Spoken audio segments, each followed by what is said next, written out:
کاشی بھائی، شیخ سعدی کی کوئی نصیحت ہی بتا دیں۔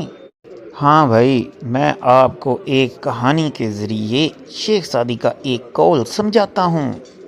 ہوا کچھ یوں کہ ایک دن کبوتر نے کسی سے سنا کہ کسی پر نیکی کرنے سے اجر ملتا ہے، اور یہ بڑی ہی اچھی بات ہے کہ لوگوں پر بھلائی کی جائے۔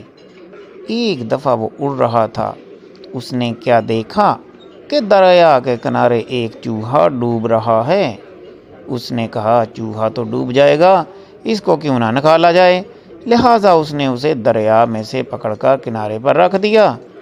پھر کیا تھا، چوہا پانی کی وجہ سے اور سردی سے ٹھٹھرنے لگا۔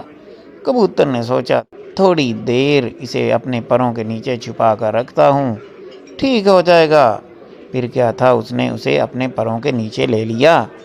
ہاں بھائی، یہ تو بڑی نیکی کا کام کیا اس نے اس سے نیکی تو کی، لیکن صلے میں اسے کیا ملا کہ اس نے دیکھا جب تھوڑی دیر کے بعد تو چوہے نے کبوتر کے پر کاٹ دیے۔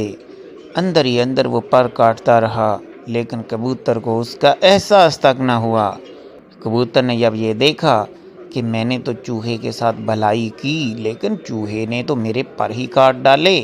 اس نے اڑنے کی کوشش کی لیکن اڑ نہ سکا، اور بڑی مشکل سے پھر وہ اڑتے اڑتے گرتے پڑتے چلا گیا، اور اپنے ایک بوڑھے کبوتر سے پوچھا کہ آخر میری نیکی کا انجام اتنا برا کیوں ہوگا؟ مجھے نیکی کے بدلے یہ صلہ کیوں ملا؟ یہ تو چوہے نے بڑا ہی کم ظرفی والا کام کیا۔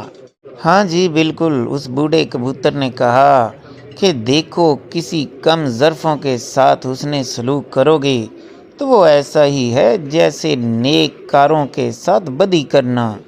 لہٰذا حسن سلوک کرنے سے پہلے آپ اس کی فطرت بھی دیکھ لیا کرو کہ وہ اس قابل ہے بھی یا نہیں۔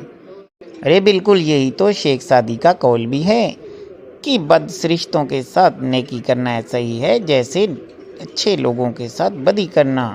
چلو بھائی، آپ کو تو فخر کرنا چاہیے، دیکھو کتنا اعلیٰ ظرف دوست آپ کو ملا ہے۔ اچھا بھائی، اپنے منہ میاں مٹھو بننے کی آپ کی یہ عادت نہ گئی؟